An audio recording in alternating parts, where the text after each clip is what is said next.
Hello everyone, my name is Angémile. I'm a reality designer. I'm from Quebec, Canada, so don't mind my French accent.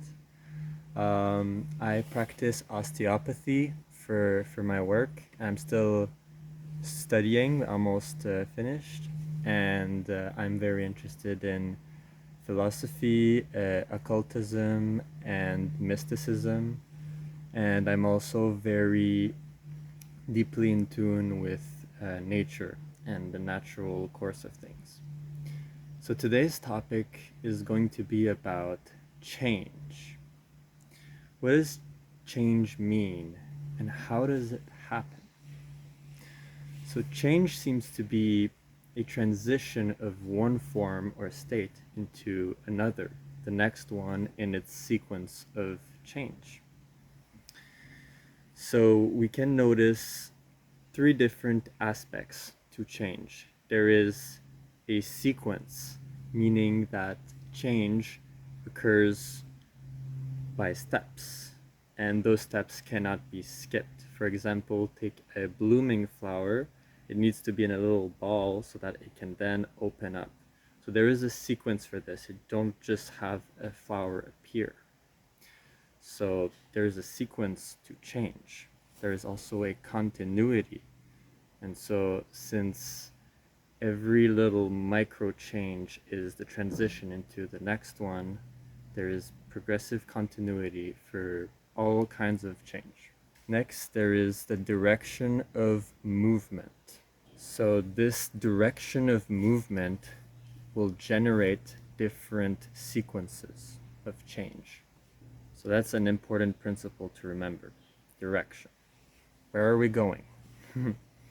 So all movement, all motion has a recursive tendency, meaning has a tendency to go around in circles. And those circles we call cycles. Cycles create similar outcomes. So a similar outcome doesn't mean is the exact same thing, but it is a similar outcome. Just like every day is different from the next, but we know the sun will rise and go down again. The wheel of change is ever turning. We're constantly moving along with everything else. Even when we choose to stand still, we are still making a choice within this ever moving thing of change. Each choice will steer us into different cyclical patterns. So these different patterns we will obtain from the different directions in which we move, right? The direction of motion.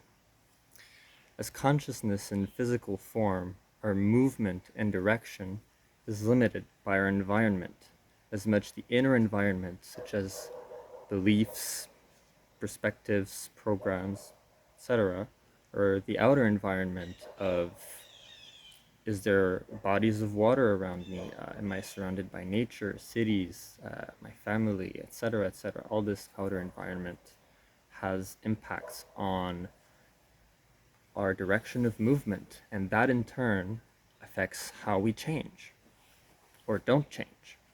Here's where it gets interesting. A stagnant or too familiar environment can steer our choices into loops. Most of the times, it is easier to make choices that are already familiar to us. This reinforces looping. So we enter loops when we make the same choice at the same previous part of the cycle. So remember, a cycle has a sequence. Let's say A, B, C, D, E, and then goes back to A. If I make the same choice I did previously on point A, I will probably end up at the same previous point B, C, D, E until loops goes back around ad infinitum. So chronic looping occurs when a person is either unaware of the repeating pattern or unwilling to choose differently.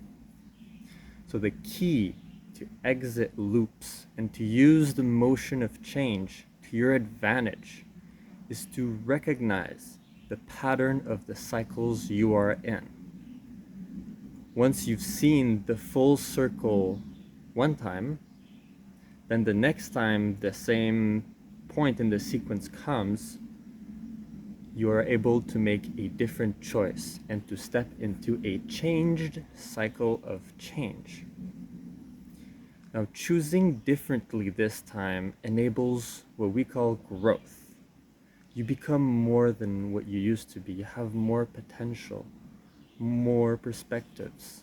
Your consciousness is expanded, and so is your ability to give and to receive.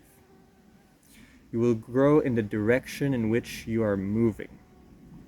So remember, the wheel of change is moving, whether you like it or not.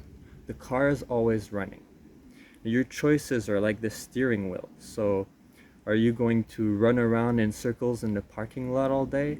Or are you going to go out and explore the world? So this is all, according to your choices. Where are you going to go? Now, the idea when we talk about loops and cycles is not to exit them at all. In fact, these cycles or loops or circles are the way we can experience things and the movement of things. So the idea is to steer yourself in circles or cycles which are beneficial for your growth, for you to see more avenues to expand your character. So the goal is not to exit cycles, but to experience those you want to. It's kind of like choosing what do you want to loop into actually, or for how long are you good with that for yourself. And so yeah, it's like accept that it's a cycle and that's how change operates. So you're going to go around in a circle. If you choose to do it only once, then so you choose differently once that choice point comes. So I hope this helps to accommodate change, make use of it, to integrate it, and to, yeah, use this movement of change to design your reality that you want.